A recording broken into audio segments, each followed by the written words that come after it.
Good evening. I hope you loved it as much as I did. It's fantastic, fantastic.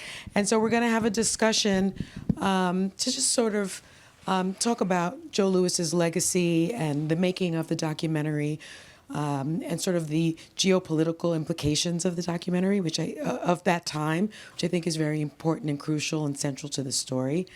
So welcome to the panel, boxing historian and author David Margolick.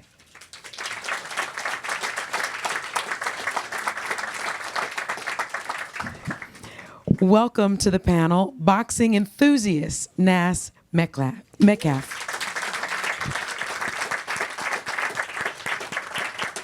Welcome to the panel, director Nikki Spetseris. And last but not least, welcome to the panel, Joe Louis Barrow Jr., the son of Joe Louis.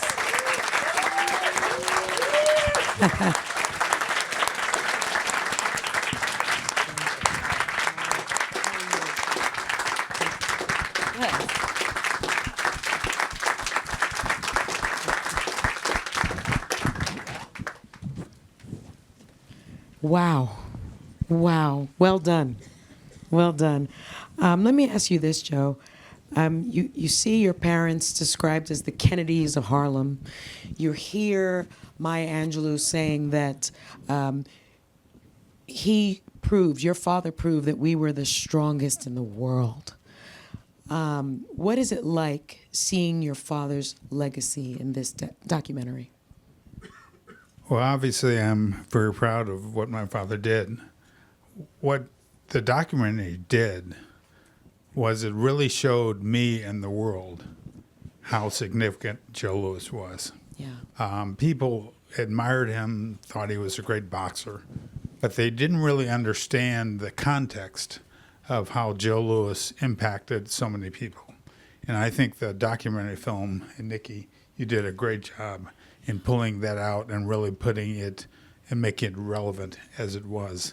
But as a son, I'm overwhelmed with the impact that he had at the time that he came along. And Joe Louis was a matter of, he was successful because of his time. America needed a hero, and Joe Louis was that hero. And so Nikki did a great job, and the documentary did a great job of really proving how so many people loved him. And as I said in the movie, whether you're black, you're white, you're rich, you're poor, or you're Jew or Gentile, you love Joe Louis. We do. Nikki, let me ask you this. Can you speak to how the documentary came to be, how you got on board as director, and the process in getting a voice like Joe's involved, and why it was, I think, really critical to the story to have his son involved? Yeah, absolutely. It wouldn't have been the same film without Joe and Julia, so thank you again. Yeah.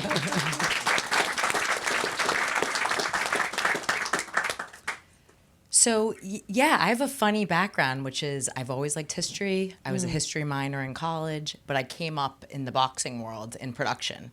So did a lot of work for HBO and Showtime, telling stories of the fighters and making them relatable so that people that aren't boxing fans would watch.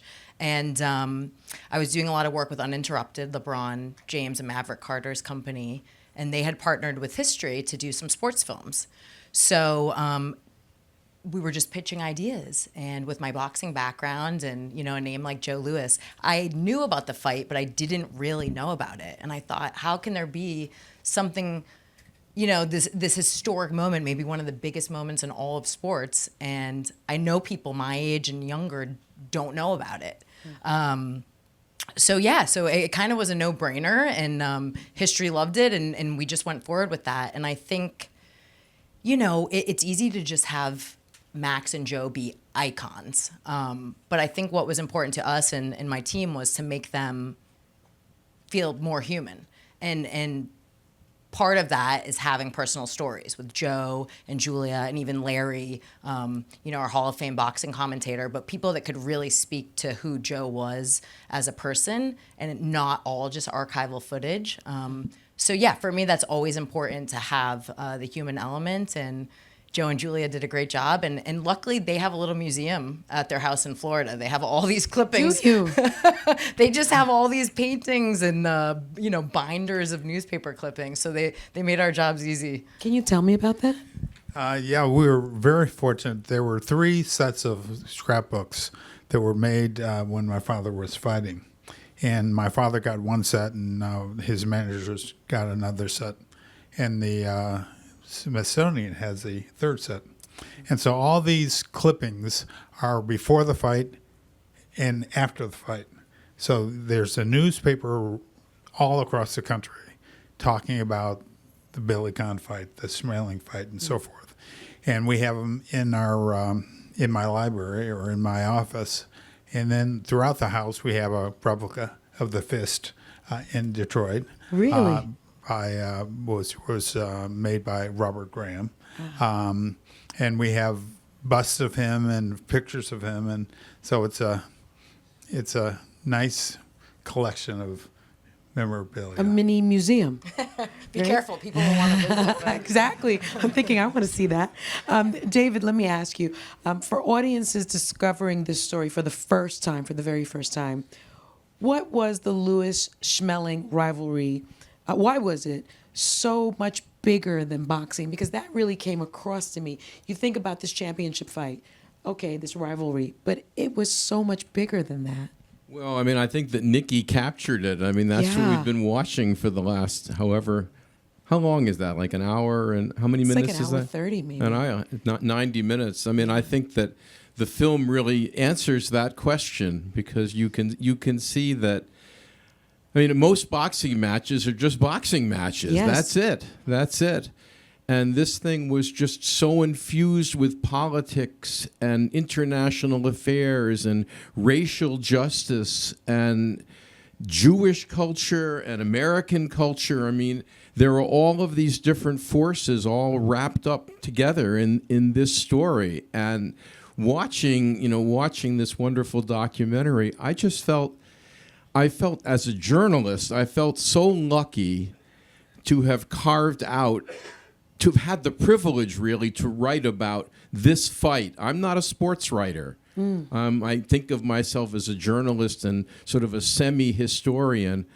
And to get an event like this to write about is such a privilege, because I don't think there's never been another sporting event like this, nor will there ever be one. I mean, the World Cup is going on now, and that's a great drama, but it's not infused with these existential questions in the way that the Louis Schmeling fight was. So I just felt so lucky to have a piece of this story, a very small piece, but in a way, a book will last like a documentary will last. And how lucky is that for a writer? Yes. Did many things surprise you as you were doing your research around the book? I mean, there were lots of layers to the story. I mean, I think maybe the most surprising thing was that the first fight was as good a story in a way as the second fight. And How people, so? People don't know everybody knows about the second fight.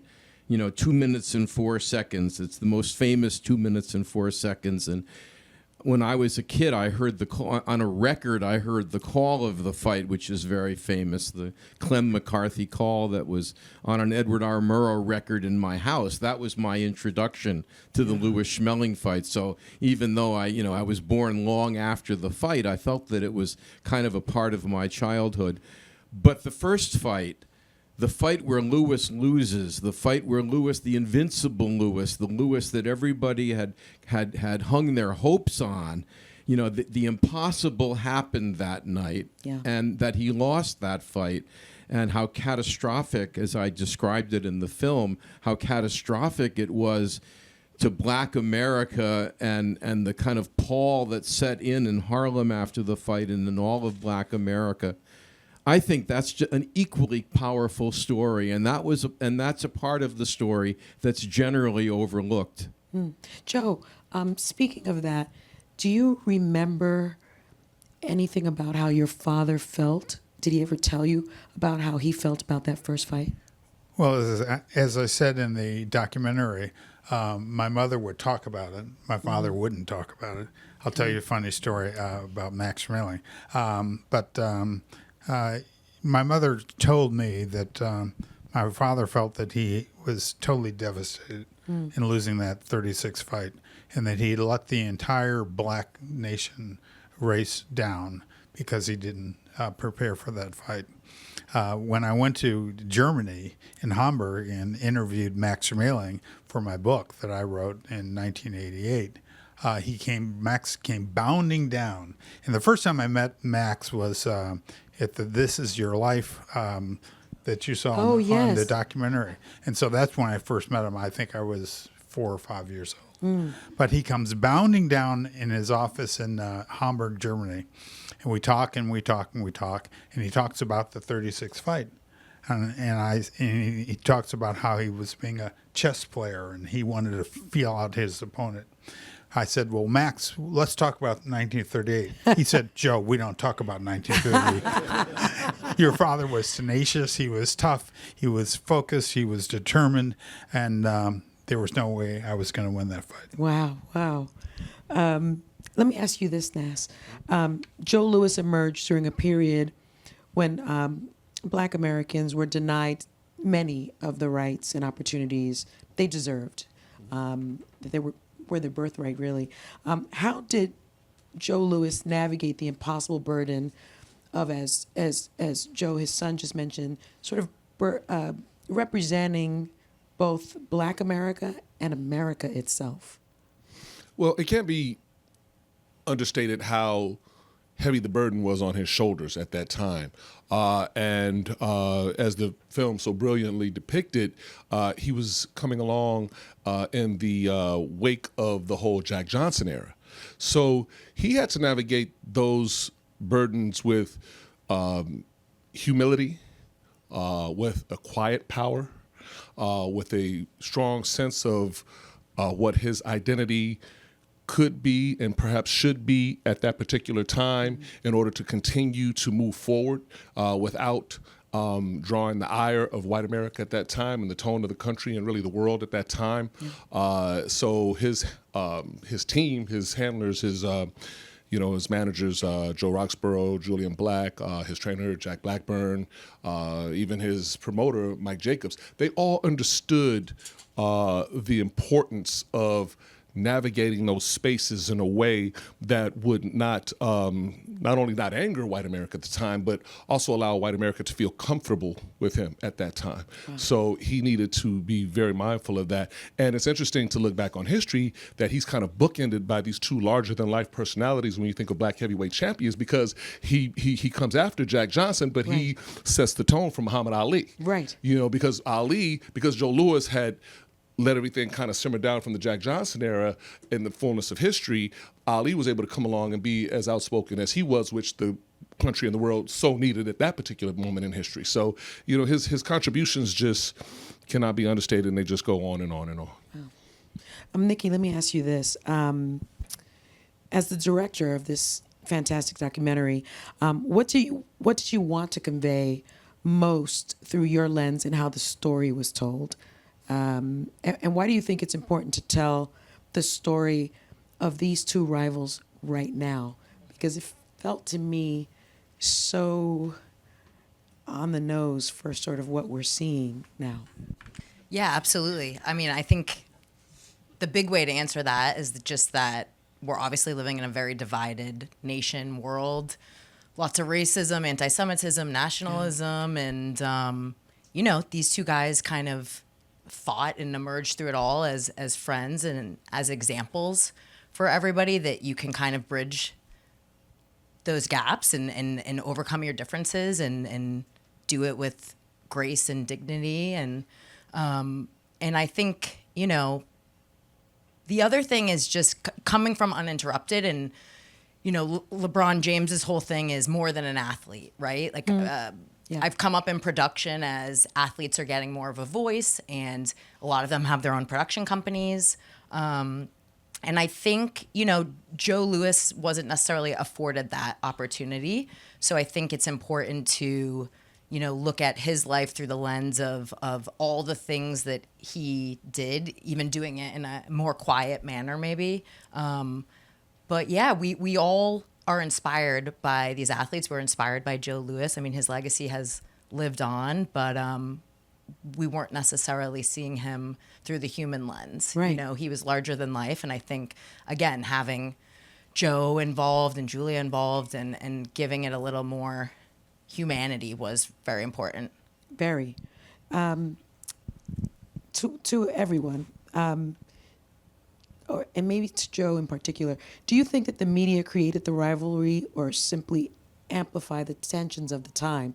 Because you describe Max bounding down the stairs, and there seems to be this undercurrent of this impossible relationship between the two fighters. They seem to have been friends. Max helps your father ultimately. So do you think this was sort of a made-up rivalry, or was it real? I don't think it was a made-up rivalry. I think the world created the animosity between Germany and the United States. I mean, there was, as the documentary talks about, it was about fascism and freedom and democracy. But yet my father could not live those freedoms and democracies. So I don't think it was made up. It was real. But the two, Max and my father, really felt it was just a heavyweight bout. They didn't let themselves fall into themselves. Oh, so they didn't. They were two fighters who wanted to beat each other because it was important for them as individuals. And so they didn't let themselves necessarily get caught up in the bigger issue, although they knew the bigger issue was there.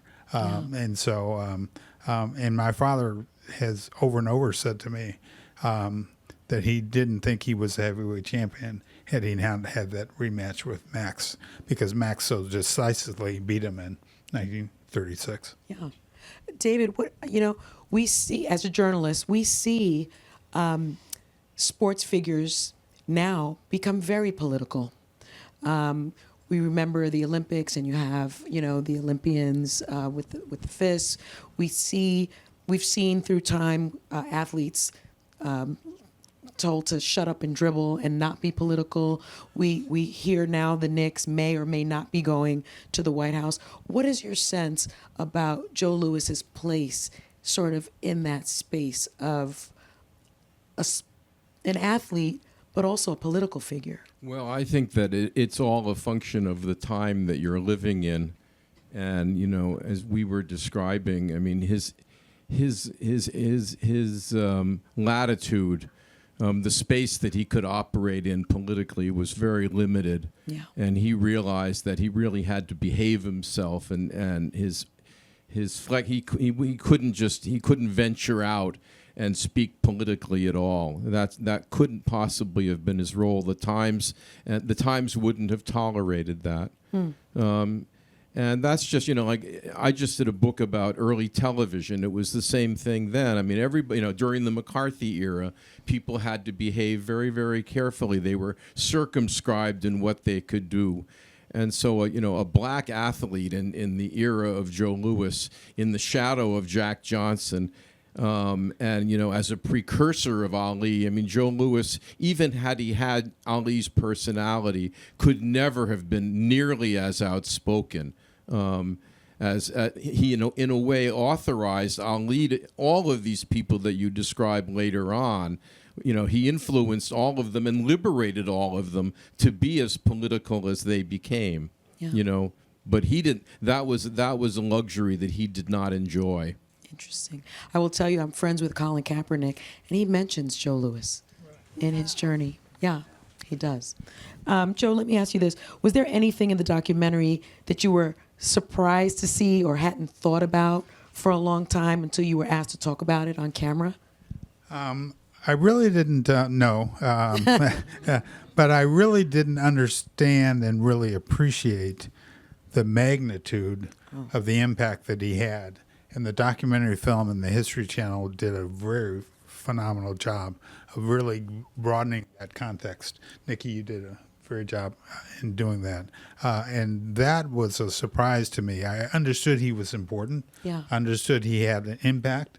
I understood what that impact might be, but I didn't really appreciate how broad it was and how significant it was, and how Hitler, worked with Max Schmeling to make Max the symbol of Aryan race the way he did. I just didn't understand that. I was just going to make the point that for many years Joe Louis was unfashionable. Yes. In a way. Joe Louis had to be rehabilitated in his own way. Joe Louis, for more militant forces, Joe Louis was seen as an accommodationist and an Uncle Tom in a way. And people like Nikki, and I think even people like me writing a book about all of this, that was one of the tasks that we had. We had to set the record straight.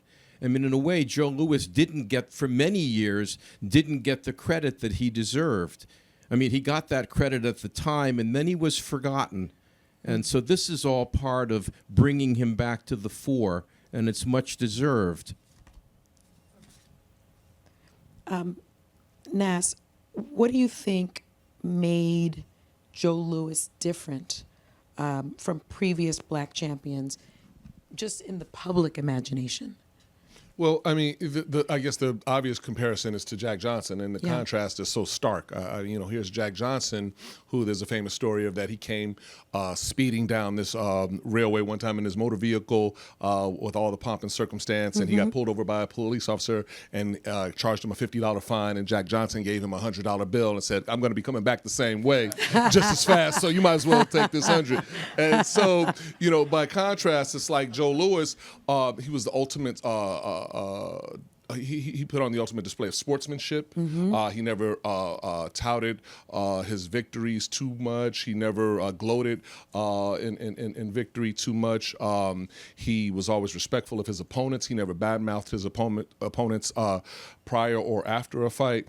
And he just presented, like I said, this quiet power. He let his fists do the talking. And it's interesting because you see Jack Johnson being as larger than life as he was, and as over the top as he was, and the way he presented himself. But it was Joe Louis with the quiet power who inspired such a reaction from the community. Communities throughout the entire world and black neighborhoods would gather around barbershops and pool halls or somebody's home or churches and listen to the radio and listen to the fight on the radio, and then they would just explode in this elated victory party once he won. And you have to really understand, like at the time, his fists were like our fists. Yes.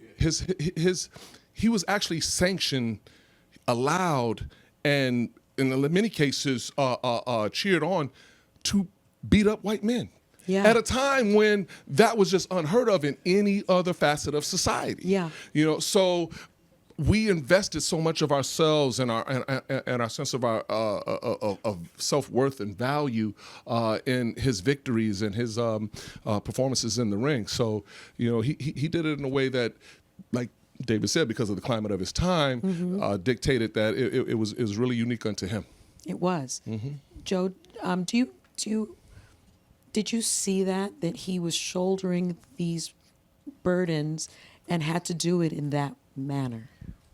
I think you need to appreciate that that my father was came up with his mother in a Baptist family. Okay. And so a lot of the humbleness that he had, he was taught. Yes. And he was told to do that. Yes. Because that's what... My father's Baptist, I know. That's what Lily's, his mother, did for him. But I think he knew he was having an impact. But I don't think he wanted to have that impact in a humble fashion, because that was the way he was taught. And so Joe Louis knew he was big, but it didn't matter to him. What mattered to him were people succeeding. One of the major contributions that my father had was in golf, because and he integrated the game of golf because he couldn't stand by and see Ted Rhodes and Bill Spiller and other black golfers not play the best. Yeah. And the best were on the PGA Tour, and the PGA had a non-Caucasian clause. So if you weren't white, you couldn't be a PGA member. If you weren't a PGA member, you couldn't play on the PGA Tour. And so Joe Louis fought that and went after the PGA to make sure that black golfers could play against the best. Do you golf? I did. Yes. Yes. Yes. Well, I used to. Nikki, why was it important to have this younger perspective like Julia's included in the documentary? Yeah, great question. I think we kept sucking her in more and more Yes, when we found yes. out how good she Well, she was looks just like him. on camera. But no, I think it's probably something with, I would imagine that history thinks about a lot, is just, sharing their films with a younger audience. And I think she helps us do that, but I think also, history kind of only lives on if the younger generation is talking about it and caring about it. Yeah. And I think that, seeing Julia read those articles and So powerful. exactly, and we could have had someone just say that, but watching someone who's related to Joe Louis, watching someone younger read the horrible things and see the horrible pictures that were being said about her family member decades ago, I think was really powerful. Yeah. So yeah, she brought a very interesting perspective that was very needed. Julia, do you have a microphone? I can't see you because of the lights. I know the lights are way. I don't know if this is. Yeah, we can. Hello. There you go. Hi. There you go. Hi, Julia's in the everyone. audience. Julia's in the audience. You were so integral to this film, clearly. Thank you. I think it helped my children. I have a 23-year-old and a 20-year-old. Sort of digest the importance of it through your eyes. So let me ask you: Do you and your dad speak often about your grandfather and the legacy of it all? In all honesty, we don't speak too often, I would say, and it's because when we have these conversations, they're so deep and there's so much about it, and we talk about certainly the impact that it had, but the impact that it has. And, the legacy lives on in him, and it is now living on in me. I mean, you're not catching me in the ring anytime soon.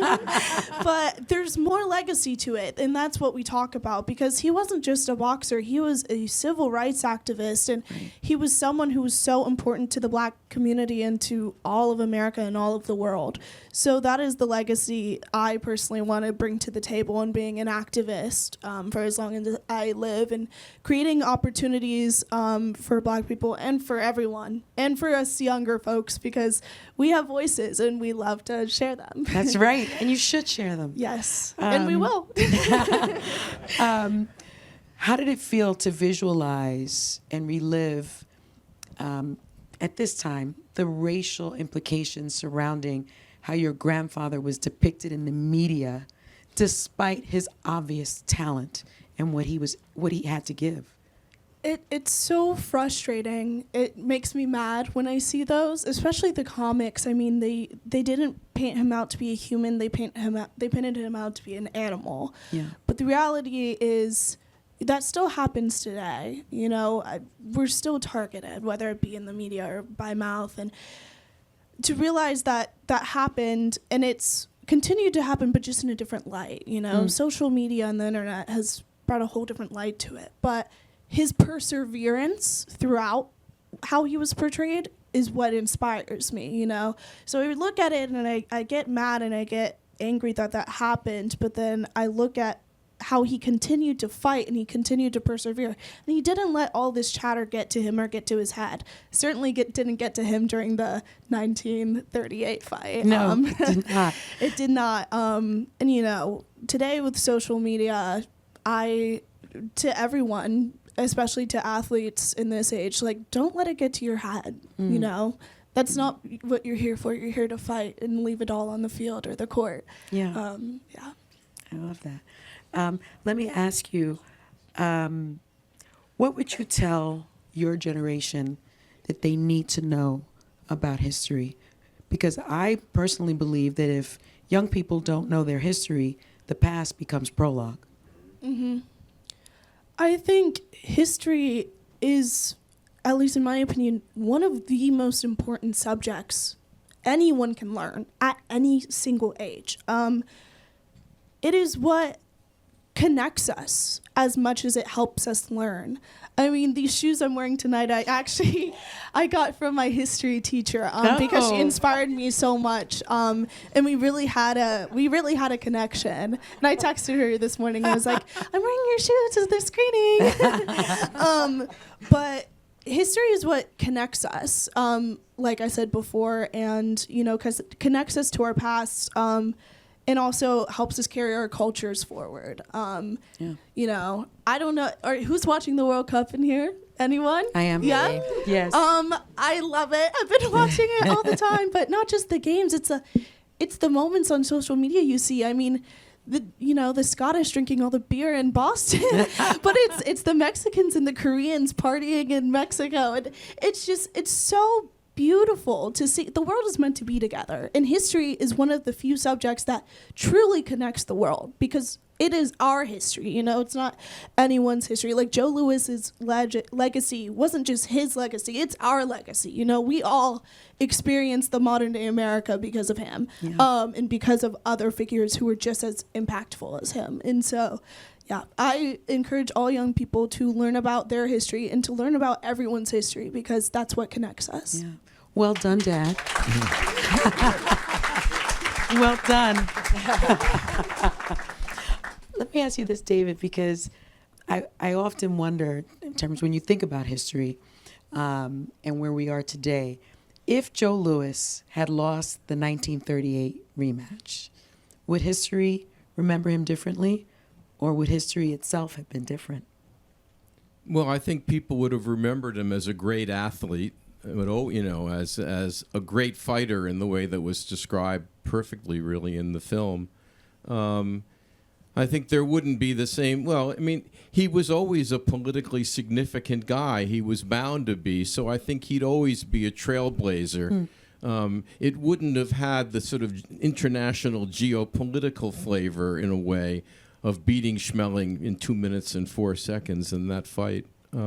I just want to make one other point, and I'm thinking about this cartoon that is sort of alluded to in the documentary, but not actually shown. And the documentary captures how people in New York, the capital of boxing, had heard about Joe Louis. He was doing all his fighting in Chicago and Detroit and these other places, and it was still a time before television. No one had seen him fight. Yeah. Right. And there was all of this anticipation, and there was that wonderful scene where the bellhops are carrying him off the train. I just and at that time when he first arrived in New York, there was a cartoon in one of the papers that showed him standing in the New York skyline, knocking off the top of the Empire State Building and knocking off the top of the Chrysler Building. And I bring that up only to make the point that these racist stereotypes in the paper, those cartoons that were shown in the documentary, they were not the only drawings of Joe Louis in the paper. And they weren't even necessarily typical. And I think that it sells Joe Louis short to depict him only as a victim. In a way, he inspired white Americans to be fair to him, and a lot of the reporters and the cartoonists did not make fun of him. They treated him as a person of as a person of good character, and their portrayals in print and in art were complimentary or flattering or at least fair. So that's, I mean, it sells Joe Louis short to depict him only as a victim. He did a lot of inspiring, too, and he brought out the best in a lot of the people who wrote and depicted him in drawing. We looked so hard for that photo, or Yeah. for that cartoon. It pains us. Yeah. Yes. Yeah. Ryan, the co-EP. The co-executive producer yes. here, Ryan. Thank you. Well, to David's point, there was Jimmy Cannon, and Jimmy Cannon's famous words were, "My father was a credit to his race, the human race." Right, that's right. Right. Joe, what do you hope remains immortalized when it comes to public knowledge about your father's character, his legacy, and this story in particular? Well, I think it's very important for people to understand that he held the title with dignity and grace and humility. And I think that the lesson learned from that is that people can go about and be successful in society, but they need to understand the have-nots, and the have-nots are important as much as the haves are important. And that's what my father did, and that's what he stood for, and that's what's important to him. I think from this film, I think people will come away, and I hope they come away, that you can have Max Schmeling on one end, Joe Louis on the other. You can have Hitler and FDR. You can have white and black, but yet you can come together. And I think people need to understand the importance of coming together. And I think this is what this film does.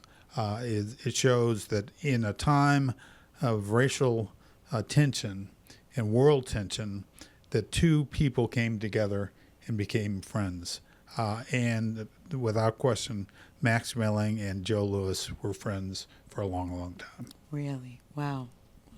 And to all of you, when our audience leaves tonight, I'll start with you, Nass.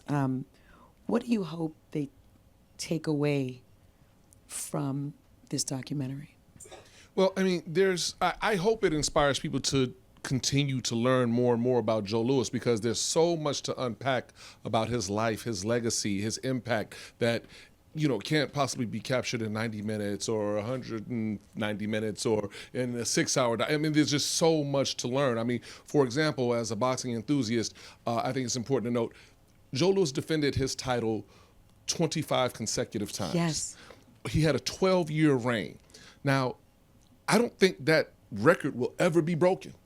Because if you look at the business of boxing today and everything that it takes to stage an event like a heavyweight title or a title fight for any weight class, you're lucky if you get a champion to fight twice a year. Right. To fight twice a year consecutively for over a decade is almost next to impossible these days. So times are different then, and his greatness, in the ring was so next level that he was able to achieve a record like that I think will likely stand for the rest of history. So so that's just one thing. But I think also what he inspired in all of us in terms of what we can look at ourselves and see.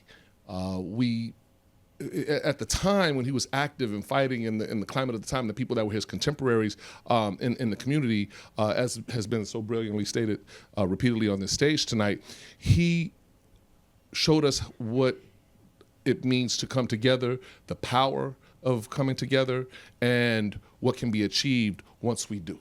Yeah. And so I hope that this documentary continues to resonate for many, many years, and that people will continue to learn more and more about Joe Louis and everything that he has to offer.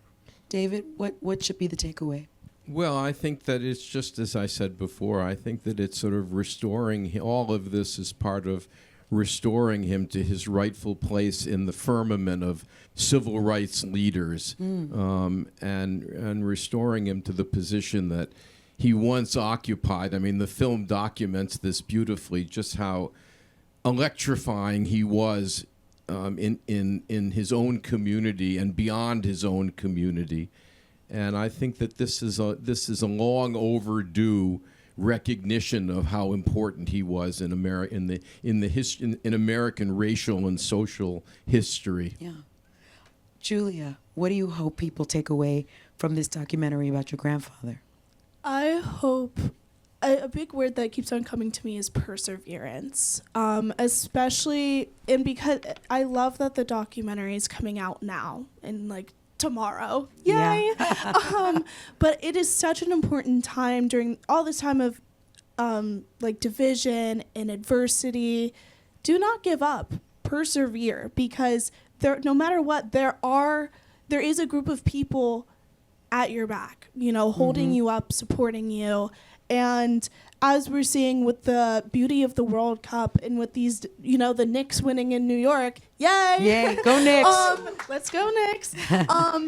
Community is one of the most important things in humanity. I think that is what, makes us human is community, and that, we need each other, and we can't let, our differences or anything let us forget that we need each other. We need each other. Nikki, as the director, what would you like audiences to take away? I think they've mostly said everything I could say, but I will just say, going off Julia's Nick's comments, I think it's no, it's just a perfect place and time to say the power of sport, right? Yeah. And bringing people together, and I think that's why we love watching the camaraderie. And I also think that somebody like Joe Louis, we have a way, especially with social media and everything nowadays, of forgetting that people are people. And, he inspired the world, and then Without social media. yeah, and then was largely forgotten about. So I think it's just, when we have these people that light us up and that inspire us, it's, let's not forget about them. Special. Yeah. And I'll end with you, his son. What would you like the world to take away from this documentary? I think that they, as I said before, I think it's very important for the world to come together and understand that you can come from different backgrounds, you can have different pressures, but you can still like and love another. And I think that's comes out in the documentary, and I think that's what we need, as Julia says. That's what we need for the world to understand and believe. And on that note, thank you everyone so much for being with us here tonight. And thank you to our panelists.